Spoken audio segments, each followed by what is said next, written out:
Hello, Ramona. I can't shake the simplest feeling beyond the ghost. We stand on the opposite shore. Hello, Ramona. Hello दोस्तों, good morning. Welcome back to my channel. आज की morning काफ़ी busy होने वाली है। Charlotte को school छोड़ते ही आते मैं सबसे पहले नहा के पूजा करके बनाया ब्रेकफास्ट। और जैसा मैंने आपको बताया था, आजकल मक्की का आटा बहुत मैं यूज़ कर रही हूँ। स्पेशली इतनी स्नो पड़ी है, ठंड में बहुत अच्छा होता है आटा खाना। तो मक्की के आटे के अंदर मैंने मेथी ऐड करी है, हल्का सा देसी घी और नमक ऐड करके, और आधी चम्मच अजवाइन। और इसको अच्छे से मैंने यहाँ पे बेला है। और बेलने के बाद इसके मैं छोटी छोटी सी मक्की की रोटी बनाऊँगी। और अभी मैं इतनी एक्सपर्ट तो हुई नहीं कि मैं आराम से अपने हाथों में इसको बना लूँ। तो यहाँ पे मैंने पार्चमेंट पेपर पे रख के थोड़ा सा प्रेस करके यहाँ पे रोलर से अच्छे से इसको रोल कर रही हूँ। और एक पतली सी प्यारी सी मक्की की पराठी बना रही हूँ ब्रेकफास्ट के लिए।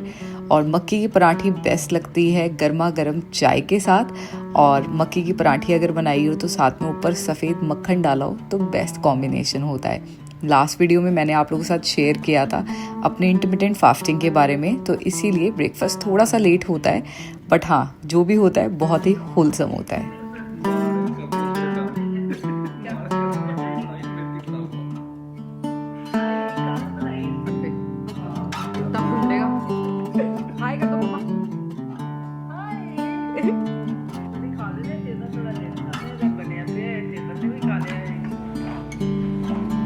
ब्रेकफास्ट के बाद खूब सारी गप्पे मारने के बाद रेडी हो गई हूँ मैं बाहर जाने के लिए। और जब भी मैं ग्रोसरी लेने जाती हूँ एक बार मैं सारा चक्कर लगा लेती हूँ। पैंट्रीज चेक कर लेती हूँ, फ्रिज चेक कर लेती हूँ, कौन सा सामान ख़त्म होने वाला है वो सब देख लेती हूँ, या कौन सा सामान ऑलरेडी ख़त्म हो चुका है उस पर भी एक बार नज़र मार के लिस्ट में लिख लेती हूँ। भले ज़माना बहुत डिजिटल है, बट आज भी मैं लिस्ट पे पेन से सब कुछ लिखती हूँ, ना कि अपने फ़ोन या नोट्स में।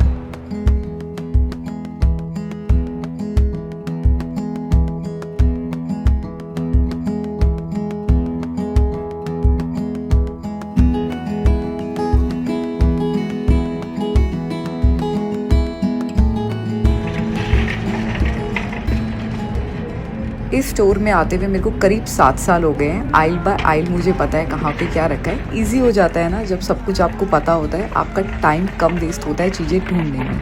काफ़ी सारा सामान लेना था। उसके अलावा कुछ लॉन्च वेयर के मेरे को कपड़े लेने थे, कुछ pyjamas.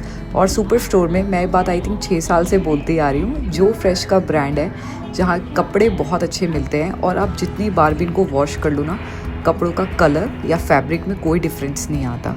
Such a good brand.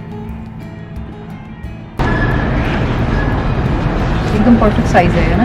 हम एक्चुअली लेने आए नहीं थे। खुश देखो कितना हो गया ना, सामान मिल गया यार। स्टोरेज का सामान घर में जितना हो ना उतना कम है। और आया मैं एक धागा लेने का। हाँ। देख तुम्हें ये गया ना 1245 का लगा हुआ है, जो अच्छा प्राइस है। काफ़ी यूज़ कर लेंगे। स्टोरेज तो जितना सामान हो उतना कम है। शार्लेट के कपड़ों के लिए सही है। शार्लेट के लॉन्ड्री की बास्केट थोड़ी छोटी है, तो आई थिंक ये थोड़ा परफेक्ट साइज है। और कुछ दैट्स इट। चलो। सब्जियों के ऑप्शंस एज ऑलवेज काफ़ी कम ही मिलते हैं यहाँ पे। तो मेरे को इस बार बैगन का भरता बनाना था। उसके अलावा सांभर के लिए थोड़ी बहुत जो वेजिटेबल मिली वो मिली। अदरवाइज वेजिटेबल्स वैसे भी मैं इंडियन ग्रोसरी स्टोर से लेके आती हूँ। बट हाँ, फ्रूट्स के काफ़ी सारे ऑप्शन है। और देखो एप्पल्स के कितने अच्छे अच्छे ऑप्शंस हैं यहाँ पे। ये सब देख के ऐसा लग रहा था समर आ गई है, बट बिल्कुल मत ऐसा सोचना। पीक पे ठंड चल रही है, पूरी सड़कें स्नो से कवर्ड है। ये मैंने फ्रूट देखा जो मैंने फर्स्ट टाइम देखा, तो सोचा आप लोगों के साथ शेयर करूं। और यहाँ पे हमने ड्रैगन फ्रूट भी लिया, बट ये कोकोनट वाटर की पैकेजिंग मेरे को बहुत अच्छी लगी, जो मैं आपको दिखा रही हूँ यहाँ पे। Super cute. सारा सामान ले लिया ग्रोसरी का। और हाँ, अगर आप कोई नई ब्रेड ट्राई करना चाहते हो ना, मेरी रिकमेंडेशन पे गो फॉर दिस वन। ये नॉर्मली यहाँ पे आर्टिसन ब्रेड के सेक्शन में होती है। मैं बात करूँ कनेडियन सुपर स्टोर की, और वॉलमार्ट वगैरह में भी ऐसे ही सेक्शन पे आपको मिलेगी।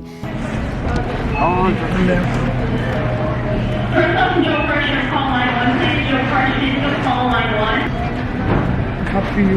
Like, how many feet do you want? Like 22 or how many?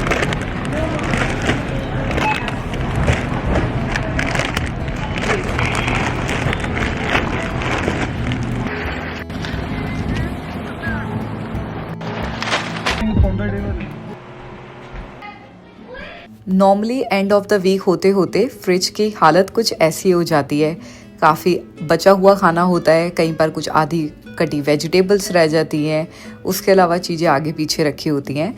तो मैं आप लोगों के साथ शेयर कर रही हूँ यहाँ पे फ्रिज ऑर्गेनाइजेशन के कुछ टिप्स और ट्रिक्स, जिसके वजह से आपका फ्रिज एकदम बढ़िया से ऑर्गेनाइज रहे और आपकी आंखों के आगे सारा सामान हो, सो डैट वेस्टेज कम से कम हो। सबसे पहले स्टार्ट करते हैं फ्रिज क्लीनिंग से, और फ्रिज क्लीन करने के लिए सिंपल सा सोल्यूशन होता है विनेगर, डिश सोप और साथ में थोड़े से पानी का। उससे मैं फ्रिज क्लीन करती हूँ, कोई हार्श केमिकल्स यूज़ नहीं करती।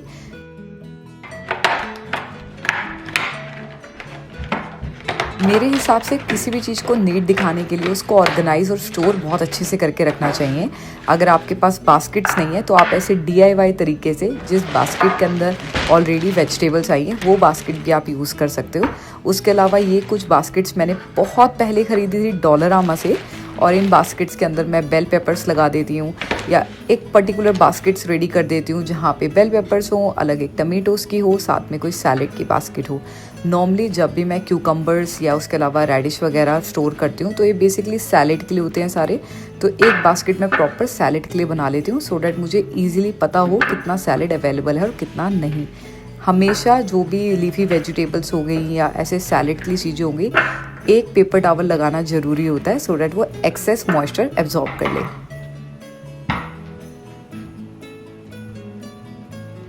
अगर बात करें फ्रिज के ऑर्गेनाइजेशन और स्टोरेज की, तो उसमें मैं सिर्फ जो फ्रूट्स को स्टोर करती हूँ वो होते हैं, अगर मैंने एप्पल्स को कट कर लिया है उनको मैं स्टोर करती हूँ, नहीं तो सारे फ्रूट्स मैं बाहर रखती हूँ इंक्लूडिंग बनानास।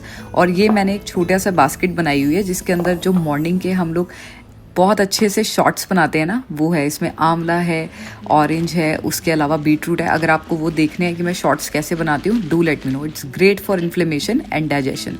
अब बनाना क्या होगा, अगर आप उसके ऐसे स्टेम को अच्छे से सील कर दो ना, तो बनाना जल्दी ब्लैक नहीं होते हैं और सारे फ्रूट्स को जल्दी ख़राब भी नहीं करते हैं। Just a little tip.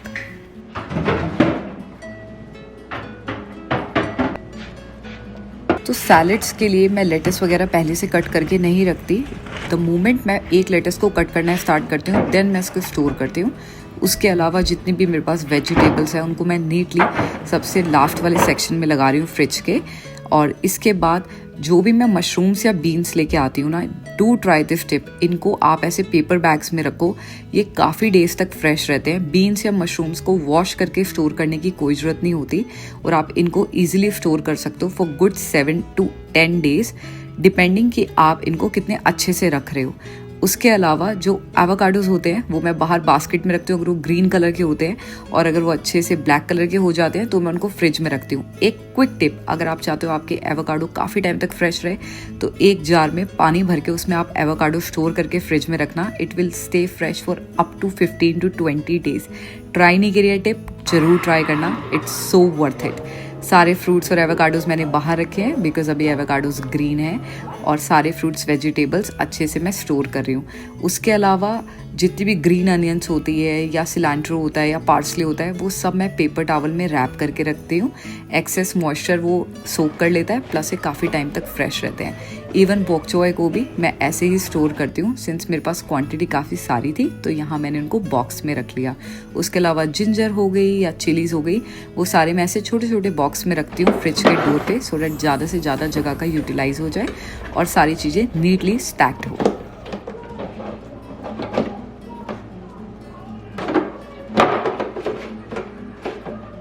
Fridge के सबसे टॉप वाले शेल्फ के ऊपर मैं सारे अपने कॉन्डिमेंट्स रखती हूँ। ऑलिव्स हो गए, पिकल्स हो गए, चटनीज़ हो गई, उसके अलावा बटर हो गया, जैम हो गई या इवन साल्सा, ये सारी चीज़ें मैं यहाँ रखती हूँ। और एक लेज़ी सुसन रखने से बहुत ईजिली आप एक्सेस कर सकते हो।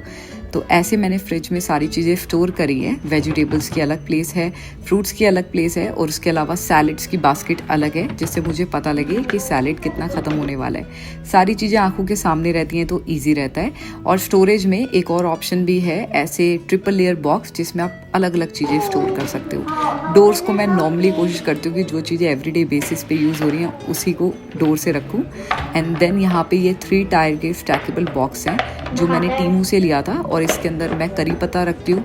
अगेन उसमें काफ़ी सारे, मैं कभी कभी मेथी या समटाइम्स मैं उसमें कोरिएंडर रखती हूँ, बट हाँ सब कुछ पेपर टॉवल लगा के।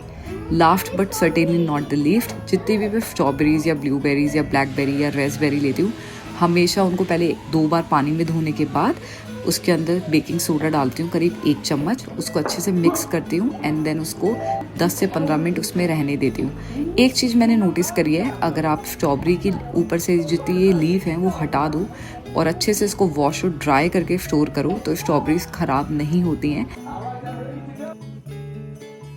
और अगर आपको भी आपके फ्रिज में कोई ऐसी गंदी स्मेल नहीं अच्छी लगती और आप चाहते हो फ्रिज में हमेशा एक अच्छी फ्रेश फ्रेग्रेंस रहे, उसके लिए बेकिंग सोडा का बॉक्स थोड़ा सा ओपन करके आप फ्रिज में रख सकते हो एंड देन आफ्टर 15 डेज आप उसको डिस्कार्ड करके एक नया बॉक्स रख सकते हो। इससे आपके फ्रिज में कोई भी फ्रूट्स या वेजिटेबल्स की स्मेल या इवन कोई आपका लेफ्ट ओवर फूड है उसकी स्मेल नहीं आती है, क्योंकि बेकिंग सोडा सारी ये स्मेल एब्जॉर्ब कर लेता है। तो स्ट्रॉबेरीज की लीफ हटा दी और पानी देखो कितना गंदा निकला है यहाँ पे, और इसको दोबारा से वॉश करके कंप्लीटली पैट ड्राई करने के बाद मैं इसको स्टोर करूँगी।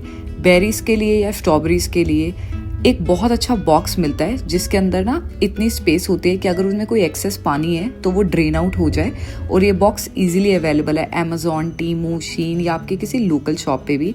डू इन्वेस्ट इन डैट, क्योंकि जब आप स्ट्रॉबेरीज या बेरीज को कई बार ड्राई करने के बाद भी स्टोर करते हो तो समटाइम्स में मॉइस्चर आ जाता है, और उसको अलग करने के लिए ये बॉक्सेस बहुत ही अच्छे हैं।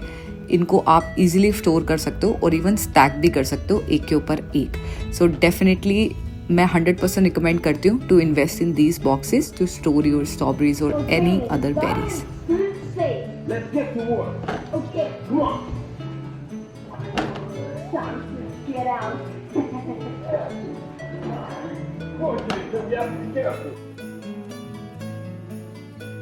एंड नाउ फ्रिज पूरा अच्छे से ऑर्गेनाइज हो गया है और रेडी हो गया है फॉर द कमिंग वीक, और अच्छे से सारी चीज़ों को प्रिपेयर प्लस स्टोर करने के लिए।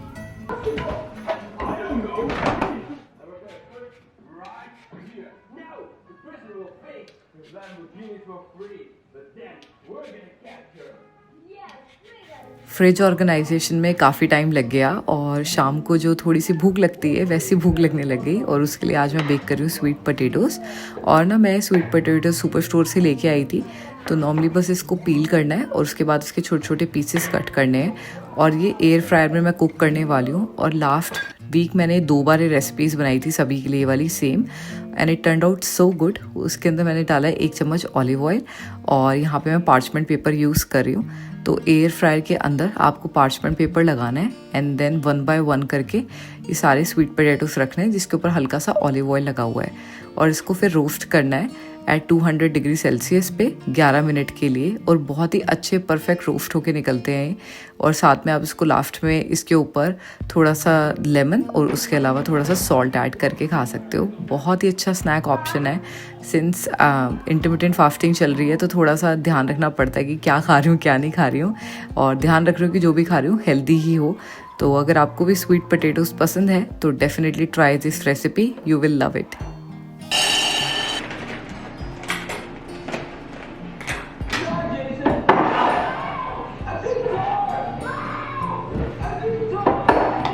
फ्रिज को ऑर्गेनाइज करने के बाद 2-3 दालें थी जो मैं लेके आई थी। काले चने भी थे वो मैं लेके आई थी, क्योंकि घर पे काले चने के चीले बहुत बनते हैं तो वो थोड़े टाइम से जल्दी ख़त्म हो जाते हैं।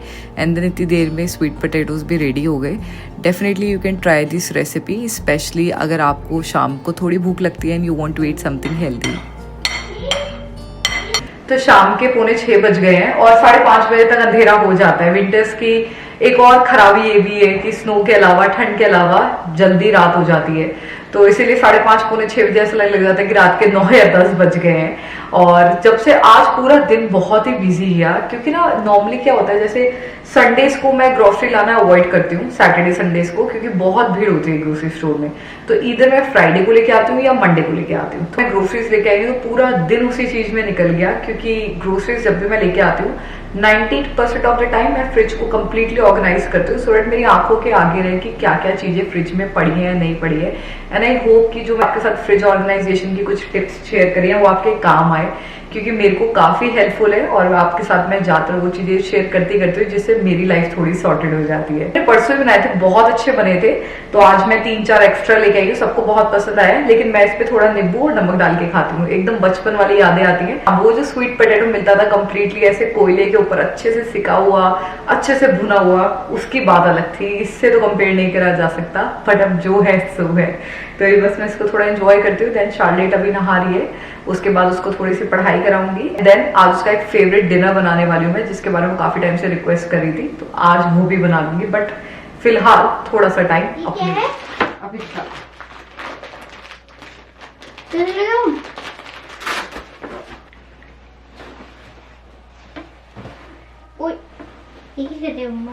चिकन कैप्सी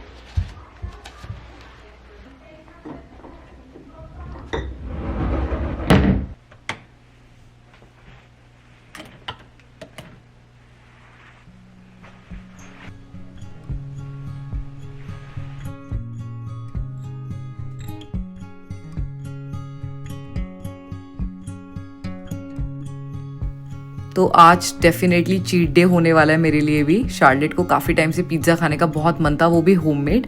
तो ये जो मैं पिज़्ज़ा ब्रेड लेके आई हूँ, ये वहाँ से लेके आई हूँ सुपर स्टोर से, जहाँ से मैं सारी ग्रोसरीज लेके आई थी। एंड देन इसके ऊपर जो हमने ये सॉस स्प्रेड करी है वो राउस की मैरिनारा सॉस है, उस पर काफ़ी चीज़ डाली है। और मैंने बहुत सारी वेजिटेबल्स चॉप करी हैं। जब बच्चे वेजिटेबल्स नहीं खाते ना, लेकिन अगर आप उनको कुकिंग में इन्वॉल्व कर लो या जो भी बना रहे हो उनमें उनको इन्वॉल्व करो ना, फिर वो उन चीज़ों को बहुत इंजॉय करते हैं। तो उसने काफ़ी सारी वेजिटेबल्स अपने पिज़्ज़ा में भी डाली है। एंड देन हाफ यहाँ पे मैंने अपने लिए बनाया है। ऑल्दो हाफ पिज़्ज़ा इनफ होगा बिकॉज थोड़ा हैवी तो हो ही जाता है, बट बहुत सारी वेजिटेबल लोड करने का ये फ़ायदा है कि एटलीस्ट न्यूट्रिशन मिल ही जाएगा जैसे ना जैसे। एंड देन पिज़्ज़ा बन के रेडी हो गया है।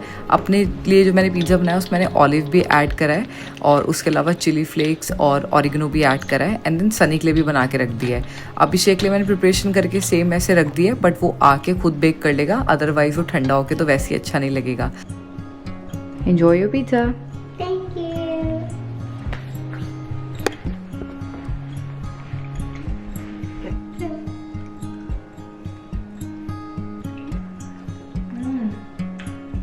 So delicious.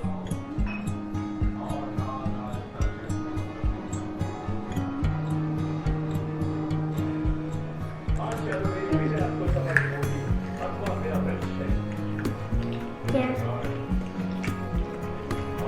Thank you. Super. And finally रात के एट अराउंड 9 o'clock हम लोग का बेड पे आ जाते हैं, बिकॉज एवरी डे की रूटीन इतनी हेक्टिक होती है कि टाइम ही नहीं मिलता बिल्कुल भी टाइम वेस्ट करने को। तो आई होप आपको वीडियो पसंद आई हो। अगर पसंद आई तो please hit that big like button और मिलते हैं नेक्स्ट वीडियो में। Till then take care, bye.